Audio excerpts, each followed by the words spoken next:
आप सभी श्रोतागणों का एक बार फिर से स्वागत है मेरे चैनल रागनी सिंह में। आइए आज सुनते हैं मालती जोशी जी की लिखी कहानी राजधानी एक्सप्रेस। स्टेशन पर लगभग पूरा कुनबा ही उन्हें छोड़ने आया हुआ था। नई बहू के प्रति उनका यह प्यार दुलार देखकर नेहा तो गदगद हो गई थी, परंतु जुगल किशोर ने उसकी यह खुशी ज्यादा देर टिकने न दी। दर्जन भर प्लेटफार्म टिकटों के पैसे चुकाते हुए वह खींच कर बोला था, सब सारे राजधानी एक्सप्रेस देखने आए हैं। अरे ट्रेन जैसी ट्रेन है, उसमें कोई पर लगे हैं, बौड़म कहीं की। नेहा तो सुनकर दंग रह गई थी। अपने ही घर वालों के प्रति कोई इतनी घटिया टिप्पणी कर सकता है? वैसे उसे इतना हैरान होने की जरूरत नहीं थी। पिछले 8 दिनों में वह इस व्यक्ति के बड़े भोलेपन और खोखले दंभ के शर्मनाक प्रदर्शन से परिचित हो चुकी थी। उसे तो बल्कि डर ही लग रहा था कि इंदौर जाकर यह पता नहीं क्या गुल खिलाएंगे। इस डर के कारण शादी के बाद पहली बार पीहर जाने की खुशी भी मद्धिम पड़ गई थी। अपने स्नेही परिवार का केंद्र बिंदु बना वह व्यक्ति लगातार लंबी हांके जा रहा था। उसे झेलना नेहा के लिए लगभग असहनीय हो गया था। गाड़ी जैसे ही प्लेटफार्म में दाखिल हुई, उसने राहत की सांस ली।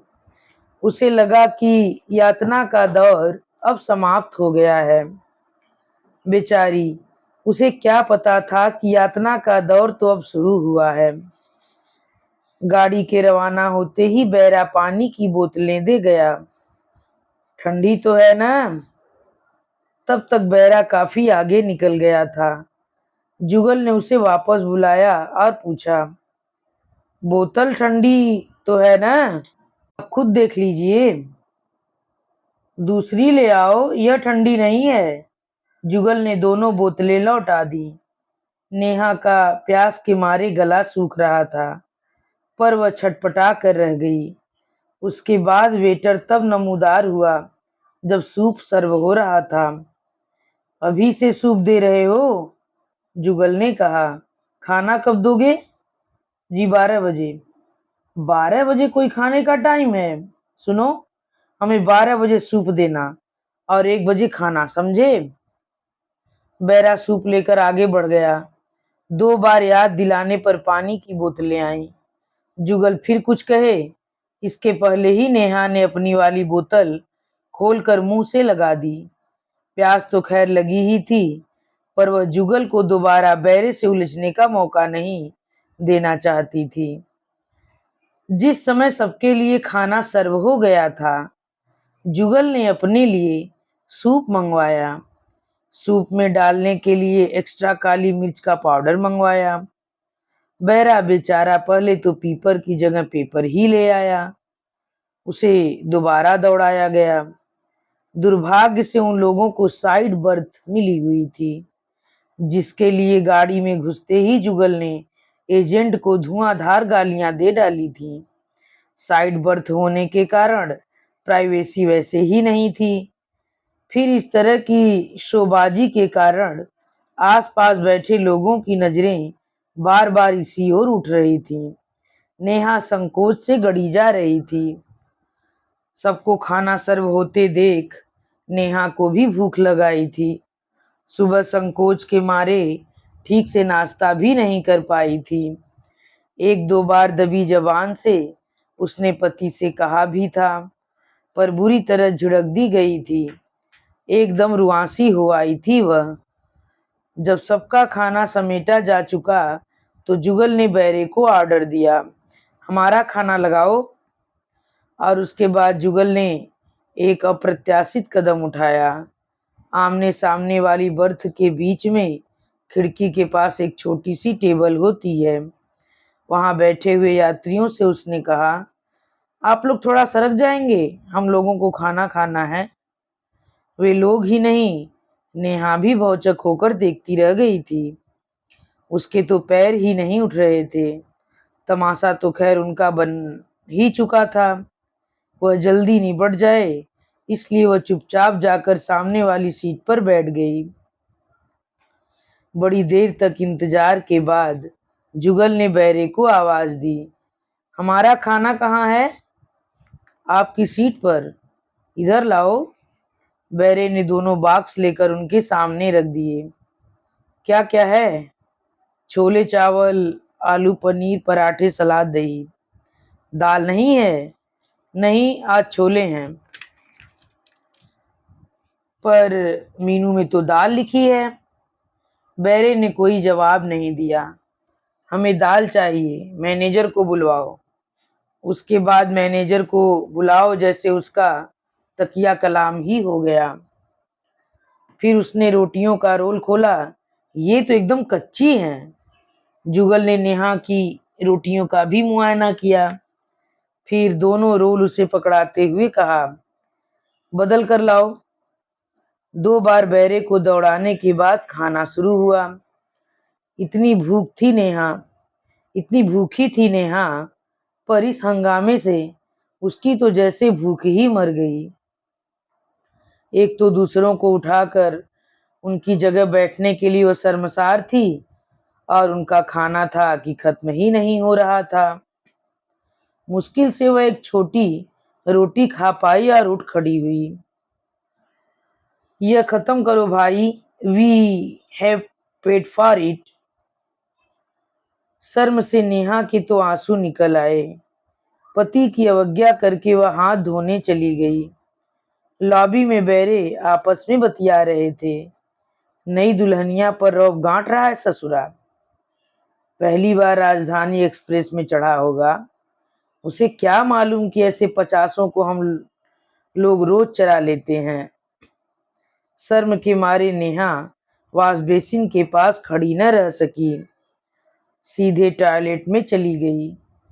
उसका मन हुआ कि पूरा सफर यहीं काट दे, ताकि किसी की नजरों का सामना न करना पड़े। अपना आंसुओं से भरा चेहरा अच्छी तरह धोने के बाद वह अपनी पुरानी वाली सीट पर आकर बैठ गई।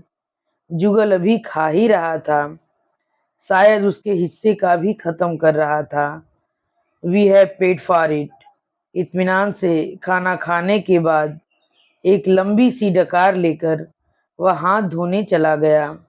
उसका मन हुआ कि टेबल पर बिखरा खाना जल्दी से समेट ले, ताकि उसके सहयात्री आराम से बैठ सके। वह यह भी जानती थी कि ऐसा करना अशोभन होगा, इसलिए मन मार कर चुपचाप बैठी रही। जब बैरा टेबल साफ कर गया, तभी उसे चैन आया।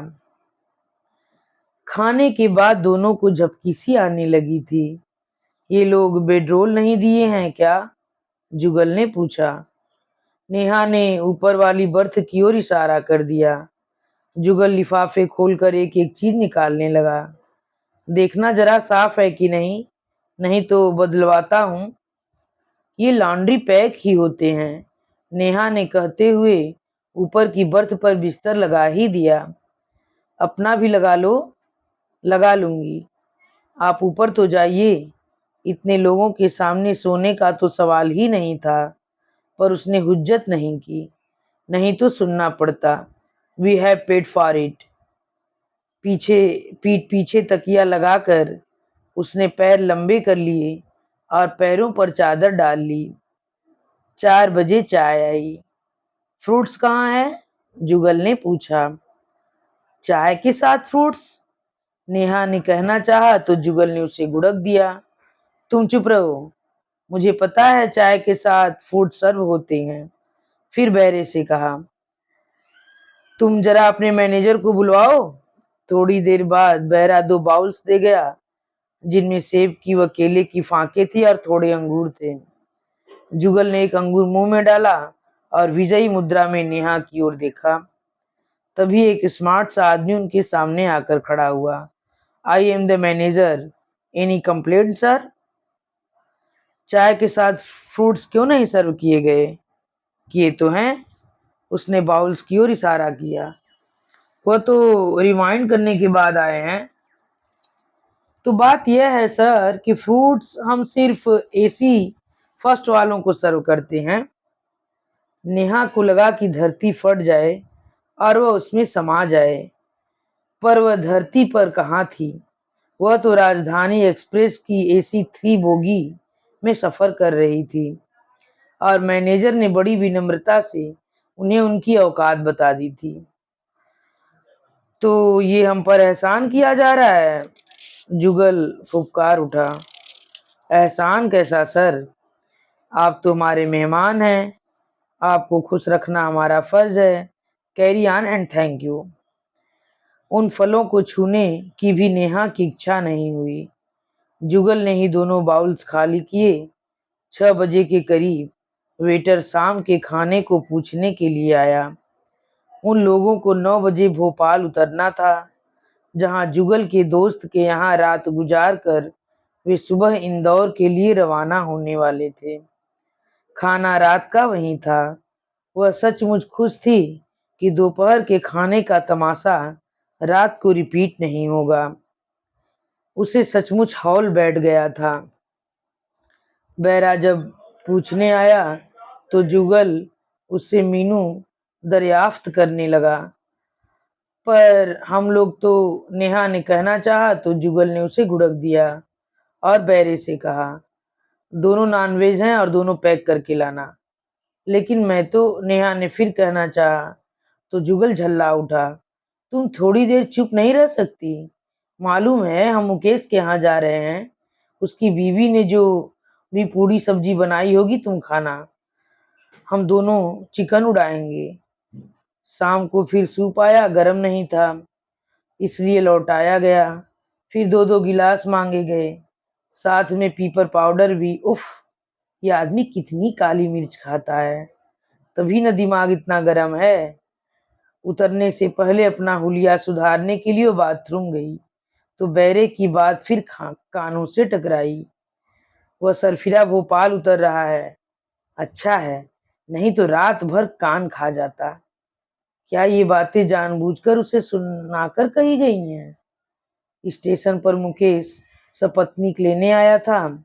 और भाभी सफर कैसा रहा? उसने पूछा। अच्छा ही रहा होगा, मुकेश की पत्नी ने कहा। राजधानी एक्सप्रेस में आए हैं, सफर अच्छा ही रहा होगा। नेहा का मन हुआ कि कहे, ये सफर तो जैसे तैसे कट गया भैया, पर अभी तो पूरी जिंदगी पड़ी है, ऐसे हम सफर के साथ वह कैसे कटेगी। मालती जोशी द्वारा लिखी हुई यह कहानी यहीं पर समाप्त होती है।